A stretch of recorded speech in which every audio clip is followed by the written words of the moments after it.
Welcome to the very first episode of the Partners and Pathways podcast.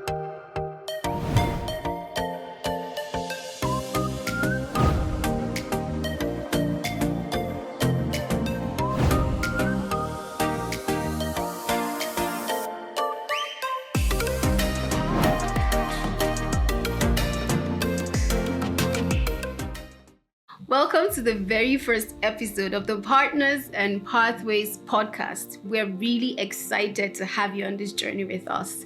Today, we're going to focus on why we're here and how we got here and the lessons we have learned, as well as the people that have helped to shape our careers. It's our firm belief that we go further when we choose to go together.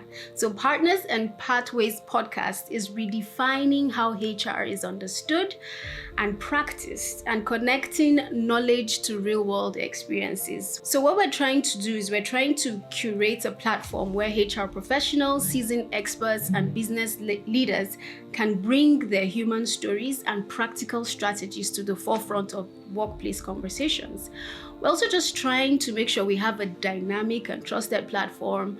We explore the challenges and triumphs in HR. We're bridging the gaps in understanding and application. Part of our purpose is also to empower, inform, inspire individuals and build impactful careers and organizations. Partners and Pathways, your essential guide to navigating the evolving HR landscape with authenticity and expertise. So let me just break that down. We're just here to help you become a better HR. All right, so on our very first episode, I have my co-host here with me. We're going to have an interesting conversation about how we started our journey into HR. Join me, everyone, in welcoming Olachi to the podcast. She will be here helping us unravel HR and all the intricacies, all the dynamics. But before then, we would hear her story and my story and why we're both so passionate about doing this. Hi, everyone. Hi, Sarah. I'm so excited to be here at this very first episode of the Partners and Pathways podcast. And I'm really happy that I'm going to have an opportunity to contribute my insights. So excited to be here. Let's dive in. Yeah, I'm really excited too, and I can't wait to hear your story. I know we've sort of talked about it before, and it's interesting because we have different backgrounds coming into HR. Yours was more straightforward, mine was a bit more tricky. So do you want to start off by just telling us how you ended up being a HR professional? All right, thank you. For me, my journey wasn't exactly linear, so I didn't have a very straight, career path to HR. In fact, I didn't even start my career in HR. I had started with a medical course, so that's why it's strange that I'm now here in HR today. So it goes back to me knowing I wanted to be in the nonprofit sector, and just also knowing from early on that I wanted to help people. So I've always known those facts, but I thought medicine was the call for me. But here I am today in HR. So my very first few years of work was in pension industry. I was a compliance liaison officer, but I kept telling everyone around me that I needed a nonprofit role. And then I had started my MBA. And then in MBA, I had the option of choosing to specialize in finance or marketing or HR, but I just knew that HR was it for me. So it wasn't a difficult decision to make. And that goes to show how when you know something is right for you, the decision comes easier. So that's what the journey has been for me. So getting a job in a nonprofit was my first role in HR. And it wasn't a purely HR role per se. It was more of an admin role, but it had different components. So it allowed me to do a bit of HR, a bit of finance, a bit of procurement, logistics. So just doing little of everything also made it an easy decision knowing that HR was it for me. So yeah, it's been an interesting journey, an interesting career path. Yeah, like I said, we contrast in the sense that I had no idea what I wanted to do. I graduated computer science. I was sure I was going to end up in IT. I'd picked up a field of IT I was interested in. But then there really wasn't any IT job at the time. And so somehow, the only position that was available was in HR. And so I took it on. And it took me some time to kind of accept that this is what I was doing now, or this is what I will be doing. And the first thing I did when I made up my mind that, okay, I'm going to be in HR, was to go and pay for a certification exams. I paid for it. I flew all the way to Ghana. I failed the exams and then I came back. And when I came back, I then had to refocus, and I decided to do a master's in HR. And that master's was, I can tell you, the best decision that I've ever made, because it just opened my mind to the field. It helped me understand all the things that I was not aware of and all of that. So it was really great that I took that bold step. Yeah, so that's my own journey. And then, one of the things that happens to us as HR professionals is that we face challenges, but people often think that we're just coasting, we're just hiring people, sacking people when we feel like it. Like you have the power to do whatever you want to do, but there are always challenges. So starting out in HR, what do you think were like your biggest challenges? I think I totally get it when you say, when people hear HR, they automatically think hire, fire, query. All those heavy words start coming in, and that's what people associate with being in HR. And I know that it can be, difficult for people to look beyond those roles, because those are not the only things that, HR lets you do. And for me, one of the biggest challenges was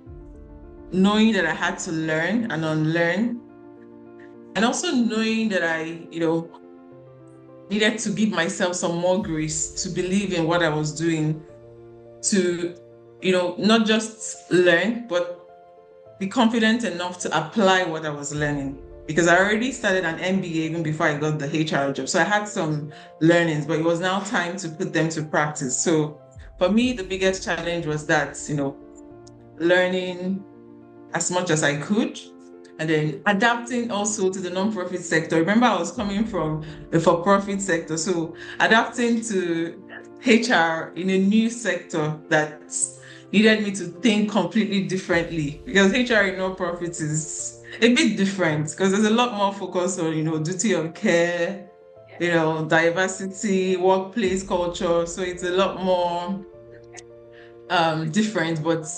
there were surmountable challenges, and it was easy. After doing it for a couple of years, it became a lot easier. So yeah, that's. So one of the things you said was having the environment to practice. That was, I think, maybe my first challenge, was having the knowledge but not really having the environment to practice what you knew. And I think starting out, it was just that for me, where I knew what was right, I knew what needed to be done, but I just didn't have the environment to be able to practice. So that was a challenge that I had to face early on. The other was, I just wish I had like a role model, somebody to tell me, this is what to do, this is how to go about this. Like, I probably, if I had a role model, I would not have written a certification exam the first, it wouldn't have been the first thing I would have done, probably, and I didn't even go for the, starting point. I went to the very top, like, I'm going to ace this, and I got the shocker of my life. So probably if I had somebody holding my hand, that would have been different. And I think the main thing for me, and a lot of HR people don't talk about this, so probably for me, is my own attitude, how I was approaching the job, how I was approaching people. I was not smiling enough. I was getting irritable. Like, sometimes I show how stressed I am. And So it made it difficult for people to come to me, to talk to me, to see me as a partner, to want to discuss issues with me. And then you hear comments like, oh, this person is rude, this person is unapproachable. Those are the words that are usually associated with HR. And early on, I can't say for a fact that I had that challenge, and I had to gradually break out of it and, get better at what I was doing. So yeah, that was something for me to come out of. And when you also start out, there are moments where you just feel like, ugh, what am I even doing here? Who sent me? All those kinds of things. Did you ever have that, or it's just me and my crazy self? Well, of course, I think it happens to everyone, really, if we're all being honest. And then some people tell me it's imposter syndrome. And I know, there's a lot of buzz around imposter syndrome, but it's also our way of, just those initial uncomfortable first things. When you're doing something for the first time, you're still learning. There's a bit of discomfort with doing something new, trying something new. I mean, you're just new in HR, and then, sometimes there's some tough conversations you're now exposed to that you didn't have those, initial exposures to. But I would say it happens to every one of us, having those learning curves that come with doing something new, learning a new thing. So it's not just you. Had those experiences myself. Times when I felt like I wasn't sure if I was making the right decisions, when I was uncomfortable in those hard meetings where you need to tell someone give them some feedback and still do it or try to, do it nicely, but you know what you're telling the person and how the person might receive that feedback. So all of us, and, HR too, can be emotionally demanding. It needs you to step back a bit from yourself, and feel how the other person is feeling, like the person you're communicating to, how the person is receiving that communication, and it's challenging. It comes with its challenges, I would say. So yeah. Absolutely. And challenges as well as misconceptions. People think we're the big bad wolf. You just come, you hire, you fire, and that's it.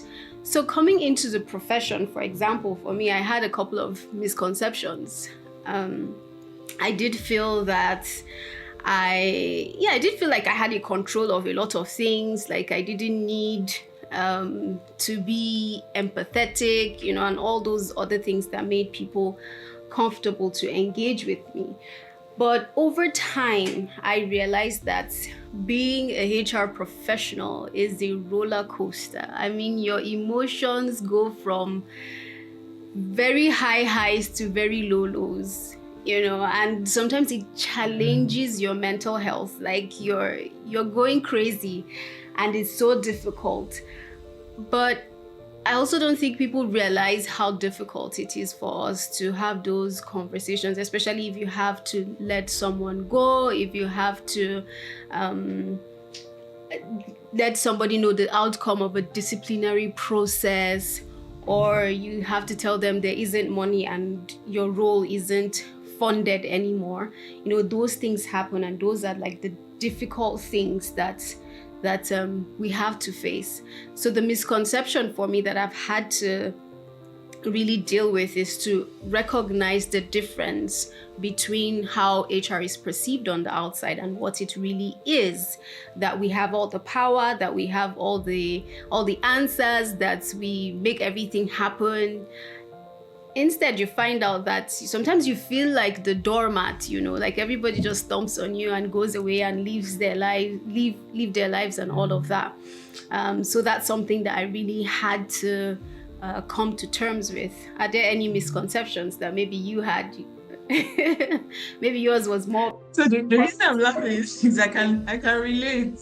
I can relate because like I was saying earlier, when people hear HR, those words are like hire, fire, query. So it's so bad that sometimes when I'm on Slack or Teams and I tell someone, hey, please, I would like to see you. There's already that anxiety in the response. And I'm like, no, it's not anything. It's just a small, like you have to explain yourself that I'm not necessarily calling you as HR. I'm also Olachi. So I could also just want to check up on you or discuss something to do. And then you see a person coming and they're sitting and I'm like, it's not a serious matter. When it's serious, I'll let you know. But sometimes it's still just some normal feedback that you get from any other person that is not HR. So already HR has a bad rep in terms of the the one that does all the job that the managers don't want to do sometimes in terms of having those hard conversations. That conversations that should ideally be between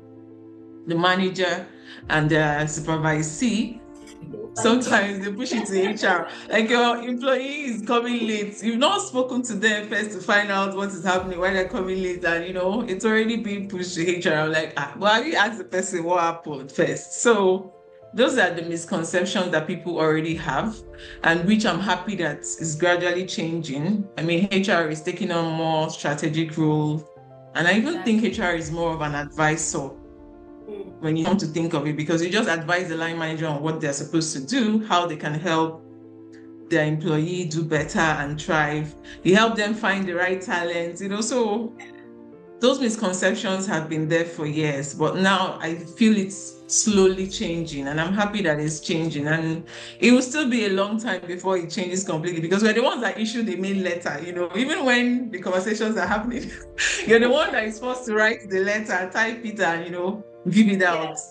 So I'm not sure it will go away completely. So those misconceptions have always been there. They might not completely go away, but I also know that HR is shifting. It's shifting to a strategic partner. It's shifting to more of a consultant, advisory role, helping to build the right culture. And these are some of the things you don't learn from day one. So for a beginner, they might not, understand that misconception on day one, but that's what we're here to do, just to share our stories and help them, understand those misconceptions that they already come with the job. That's really very interesting about the misconceptions.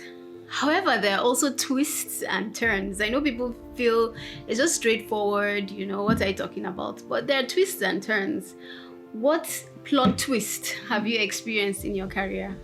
So in my HR career, there hasn't been a lot of twists and turns, but I think in my career path generally, because like I said earlier, I didn't even start up to be in HR.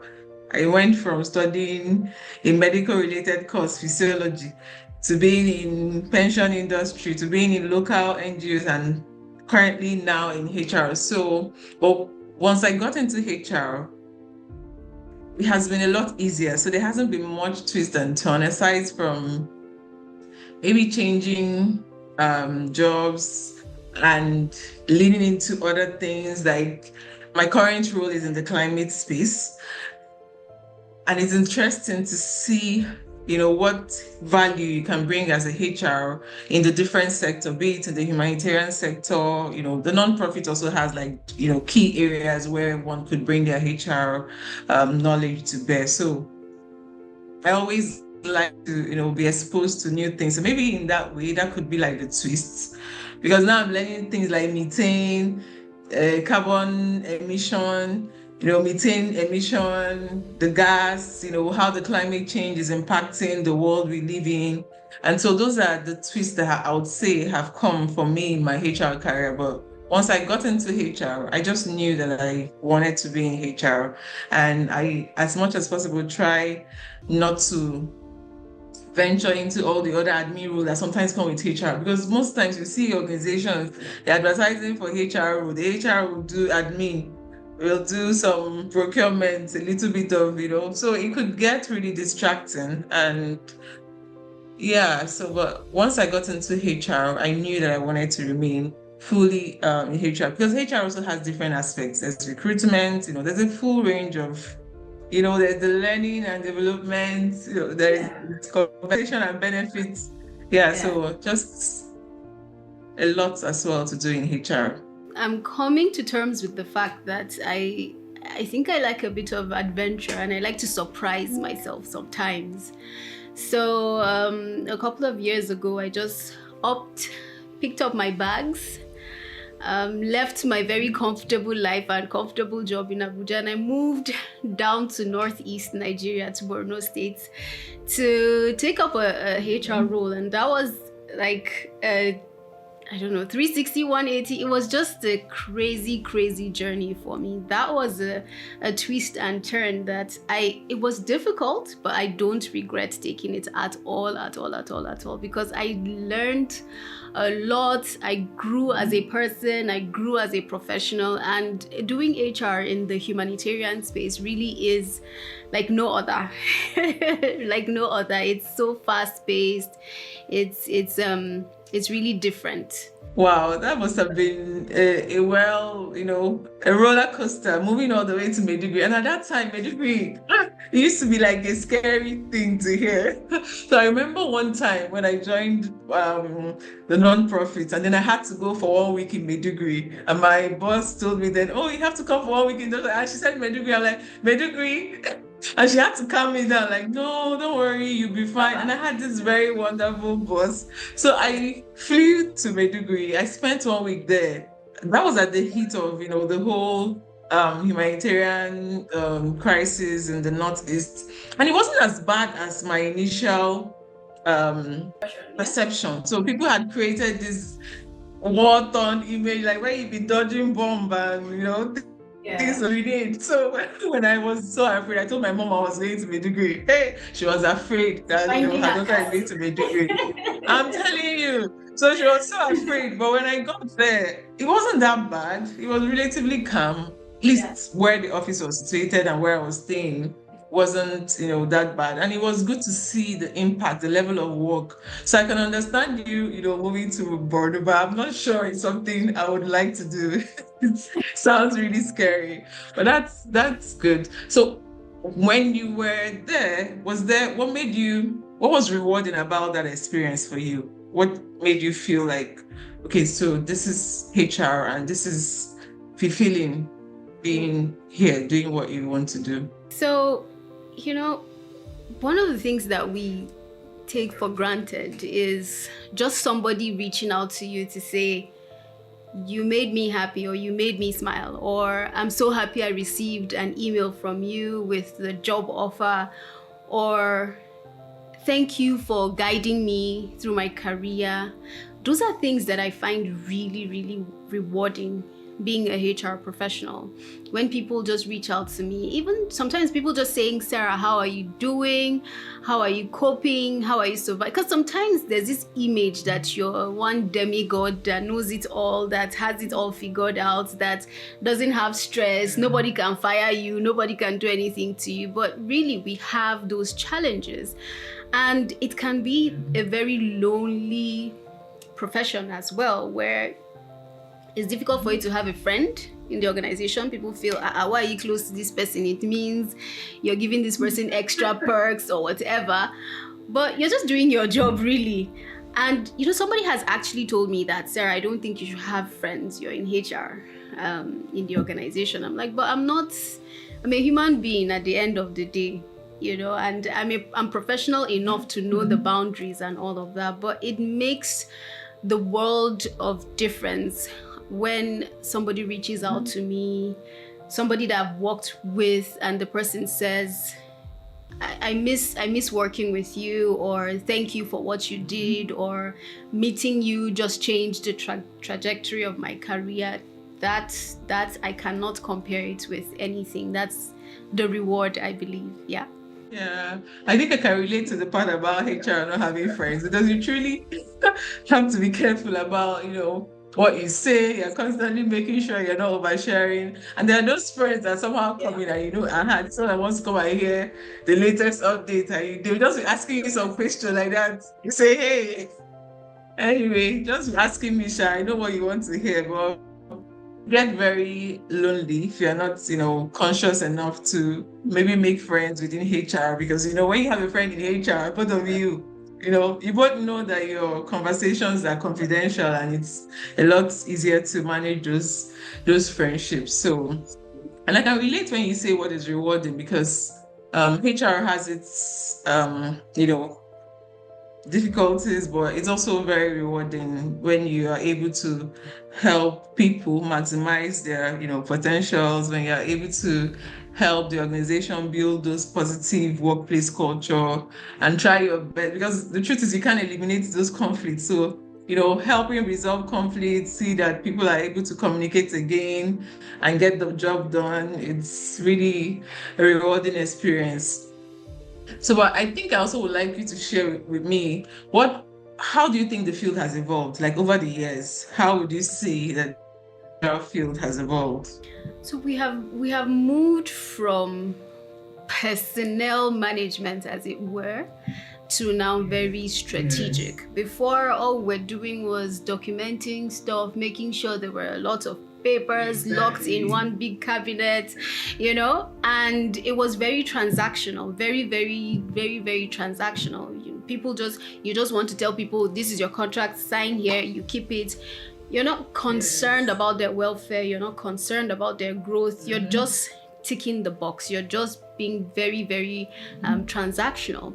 But over time, we have evolved into strategic, where we're able to be a part of the organization, contribute as partners, contribute intelligently, build trends to say these are the things that are happening and this is where we need to work towards. These are things we need to work at reaching at, or at making happen.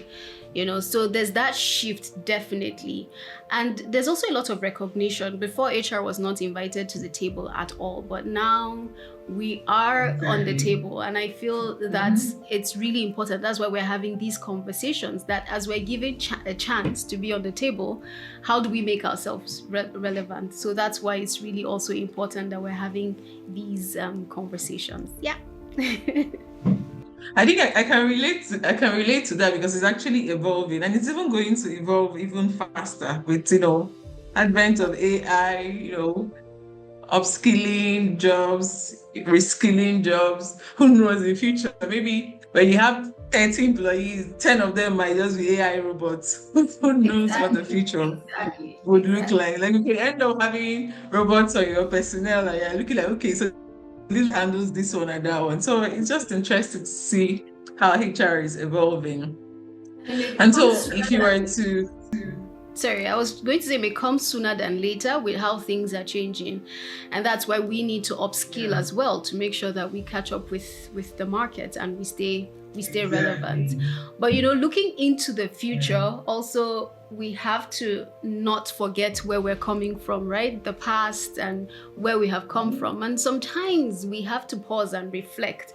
There are people who have guided our journeys. There are people who have supported us. There are people who have helped to build us into who we are. Do you want to give a quick shout out to anyone at this time? Absolutely, yes. So I have a couple of people I want to give shout out to, but I'm going to just give this one special woman who guided me and who was like my very first window into what a HR truly is, and how HR is also empathetic and kind, showing care. So she's not a Nigerian. Her name is Caroline Busime. She's from Democratic Republic of Congo. She was very instrumental to my being in HR today. And I wouldn't, complete my HR story without mentioning her. She was always available. She was patient. She taught me a lot. She was the one who invited me to Maiduguri that I spoke about, where I was scared. She was like, no, just don't worry, just calm down. So she was patient to teach me, what I needed to know to be able to apply here. And even after she had left the organization and gone back to another country, left Nigeria, we kept in touch. And if I had HR questions, she was one person I could call to say, how do I handle this? This is what I'm experiencing. And she would take her time to drop, even if it's a voice note, to say, okay, this is what you need to do. and all that. So yeah, there's so many other HR mentors that I can speak to, but she was quite instrumental because she was my first HR manager that I worked with over more than 7 years now. I'm going to 7 years ago. So yeah, I would like to really, really appreciate her. That's great. Women helping women, right?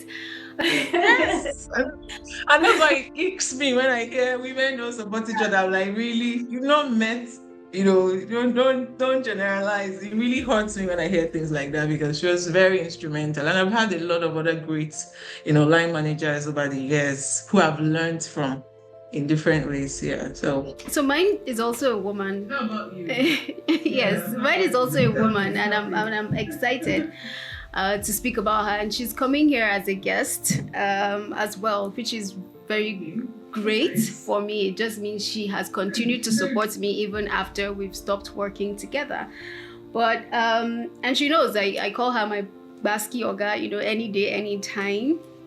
And it just brings to bear the saying that you just never really forget how people make you feel. And the first experience I had with her was that I made a mistake. When you want to send an email to one person and you send it to the whole emailing list. And so I sent out employee details, sensitive information to everybody. And people started calling me. I did a recall, all the things you do to try to salvage the situation. And I remember just going home and crying my eyes out and telling my family I'm never going to be confirmed, because I just started the role, I think 1 month after or 2 months after. That was when I made that mistake. And the next day I came to the office to apologize to her, and the way she responded, it was with so much empathy, it was with kindness. I just can't ever forget that experience. And we had a fantastic working relationship. It was just really, really awesome. So yeah, her name is Odo Fashola. I know I'm not saying that correctly, but yeah, that's who she is, and I'm giving a big shout out to her. Yeah. Yeah, that name sounds very familiar. I think she's in like the non-profit HR space, because I remember that name. Yeah, I remember that name very well. Yes, definitely, absolutely.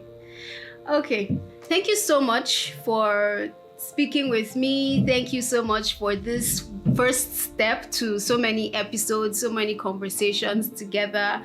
This was really fun. I was nervous at first, but yeah, I guess it turned out well. So thank you so much for joining the conversation, and we will chat some more very soon.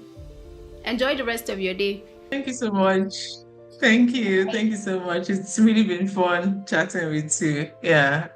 All right. Bye. Take care. Bye. That was a very interesting conversation. Thank you so much for sticking with us. This is the wrap for our very first episode of Partners and Pathways podcast. You can connect with us on LinkedIn, on Instagram, on Facebook, on YouTube.